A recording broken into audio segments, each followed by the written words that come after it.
President Rajapaksa has underlined that he will leave no room for anyone to sabotage the program of uplifting the country through indigenous vision. The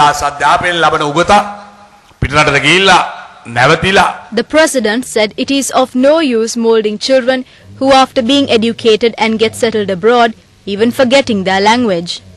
He pointed out that it is better to mold youths who go out and earn money for the country and return home to serve the motherland. Such a program should be mooted. Whatever pressure was being exerted, the President said that no one should be permitted to sabotage the programs that would lead to the development of the country through the local vision. The President reiterated that the motherland should be the first, the second and the third of the citizens of this country.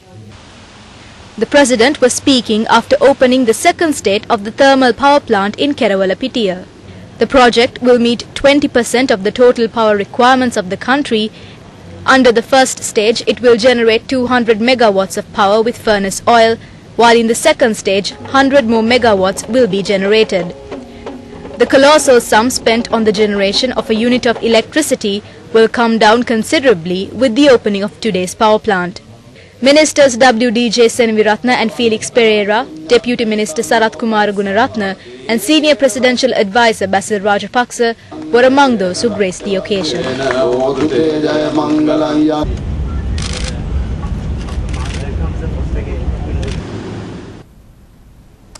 The United People's Freedom Alliance has filed nominations for several districts for the forthcoming general elections. Nominations were handed over this morning for districts including Colombo, Kandy and Kalutara. Minister Susil Premajayant led the group for the Colombo district. The candidates include A.H.M. Fauzi, Bandula Gunawardana, Jeevan Kumarathunga, Rohita Bogalagama, Dinesh Gunawardana, Gamini Lakuge, Patali Champika Ranavaka, Milinda Moragoda, Vimal Weerawansa, Sudarman Radaliyagoda, Tilanga Sumatipala, Duminda Silva, Chandana Katriyarachi, Gamini Tilakasiri, Asad Sali, Mahesh Almeida, P. Radhakrishnan, M. Ramachandran, Dhanasiri Amaratunga, Sumit Soisa and Harigupta Rohanadira. Minister Dr. Sarath Amunugama led the group for the Kandy district. Kehaliya Rambukwella, Mahindananda Aludgamage, S.B. Disanayaka, Faisal Mustafa, Dilum Amunugama, Lohan Ratwatta, Mahinda Abekon, Vijita Nanayakara, Mahesh Karunaratna, Eric Prasanna Veerawardana, Tushara Sampath Swarna Tilaka, Sisira Wickramasinghe, Nimal Premawansa and Thuresami Madhyogaraja are the alliance candidates. Minister Nimal Siripala de Silva led the group for the Badulla district. The other Freedom Alliance candidates are Dilan Pereira, Vadivel Suresh, Chamika Buddhadasa, Senuka Vidana Gamage, J.M. Gunatilaka, Udita Lokubandara, Dr. Rohana Pushpakumara, S.R. Bandusena, T.V. Sennan and S. Chandramohan. The Kalutara district was headed by Minister Kumara Welgama.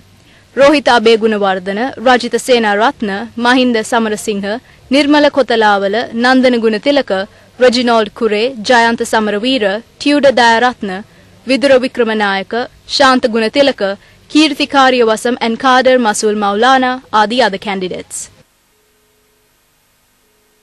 The alliance delegation for Anuradhapura was headed by Minister Tissa Karaliyadda. The other candidates are S.M. Chandrasena, Duminda Disanayaka, W.B. Ekanayaka, Veerakumara Disanayaka, Veerasena Gamage, Asanka Shehan Sena Singhe, Sara Chandrasiri Muthukumarana, Premasiri Hettiarachi, Channa Sudat Jayasumana and Jalat Bandara Senaviratne. Candidates for the Batiklo district from the Freedom Alliance are S. Ganesha Murthy, M.L.A.M. Hisbullah, Ali Zahir Maulana, K. Satyavardhan, T. Kulasekaran and K. Tangeshwari. Minister Amir Ali is the group leader. Minister Milroy Fernando headed the group of the alliance for the Putlam district. The other candidates are Priyanka Rajaratna, Dayashrita Tisera, Neomal Pereira, Samansiri Herath, K. A. Bais, Sanath Nishanta, Indrani Dasanayaka, Victor Anthony, Arundika Fernando and Nelson Pereira. Minister C.B. Ratnayaka headed the group for the Nuwara district. Arumugam Thondaman, Naveen Disanayaka, V. Radhakrishnan, Sundaram Perumal Rajadure, A.S. Arul Sami, V. Putrasi Gamani, S. Kumara Dasanayaka, Nimal Piyatissa and J.M.C. Jayasekara are the other candidates. The Kurunegala group was headed by Minister S.B. Navinna, and the candidates are Anura Priyadarshana, Johnston Fernando, T.B. Ekanayaka, Salinda Disanayaka, Jayaratna Herath, Indika Bandaranayaka, Munidasa Premachandra, Jana Jayawardana, R.B. Vimaladasa, Revata Gunaratna, Saranath Basnayaka, Abdul Sattar, Niranjan Wickramasinghe, M.C. Jayaratna, Shanta Bandara, Senaratna De Silva and Ranjit Navaratna. Meanwhile, the United National Front and the Democratic National Alliance were among the other political parties which handed in nominations for several districts. The United National Party has plunged into anarchy in relation to the finalization of nomination papers. A dispute has surfaced with attempts made to field several candidates needed by the leadership, deleting talented persons. Hashanti Lakaratna is reported to have resigned as the Avisavela electoral organizer. Sources emanating from Sirikota said that he had already directed his letter of resignation to the party leader. In the meantime, it is reported that there are several disputes confronted by UNP district activists at a meeting yesterday. Ampara, Batikalo and Trincomalee district leaders Daya Gamage, Shashidharan and Maharoof are reported to have left the meeting expressing objections. In the meantime, more issues have surfaced with a decision taken by the United National Front and the Janata Vimukti Peramuna planning to contest separately. Two past pupils of Ananda College contesting the general election visit the Buddhist shrine in the school to secure blessings. Veteran media personality Sudharman Radalayagoda and attorney Harigupta Rohanadira, after filing nominations for the elections to contest from the Freedom Alliance, visited their alma mater. They went to the Ananda Vihara to secure blessings. Buddhist monks who are teaching the Dhamma at the college chanted Setpirit and invoked blessings. Assistant Principal, the Venerable Atapattukande Anandathera, Minister Professor Tissa Vitarana and Deputy Principal of the college Kulasiri Soiza were present. In other local news, Sarath Fonseca will face charges in regular courts under the Penal Code as well as the Foreign Exchange Control Act within the next 2 to 3 weeks.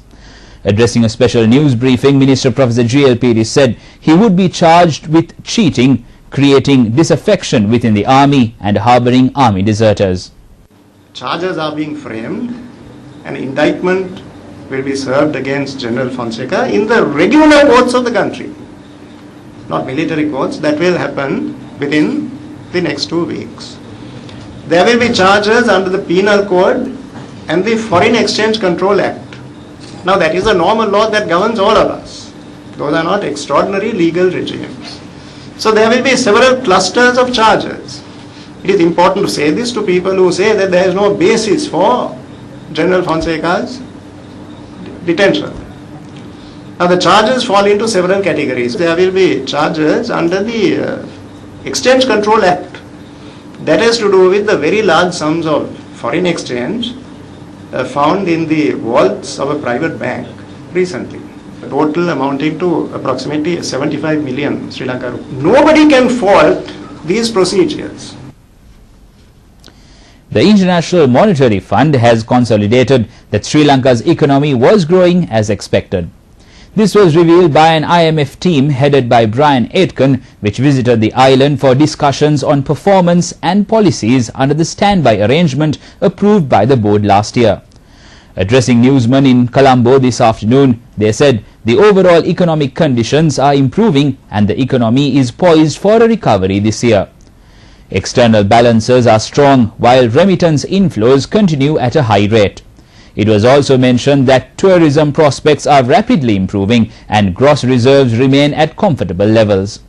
The IMF representatives further said that they would visit Colombo again after the new cabinet is inducted with the completion of the general election and discuss with the government the future plans.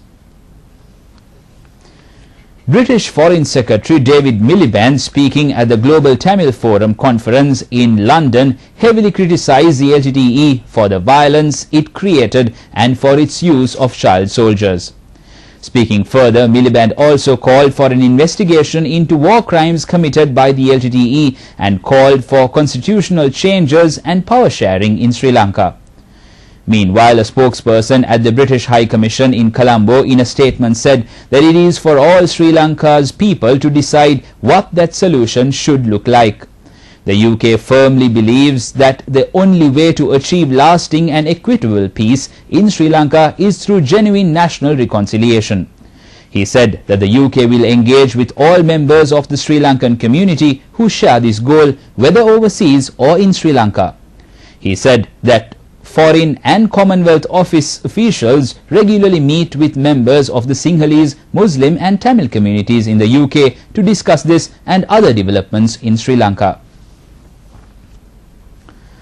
Canadian security officials are concerned that last year's defeat of Sri Lanka's Tamil Tiger rebels could trigger attacks like the 1985 Air India bombings. The International Crisis Group study quotes unnamed Canadian law enforcement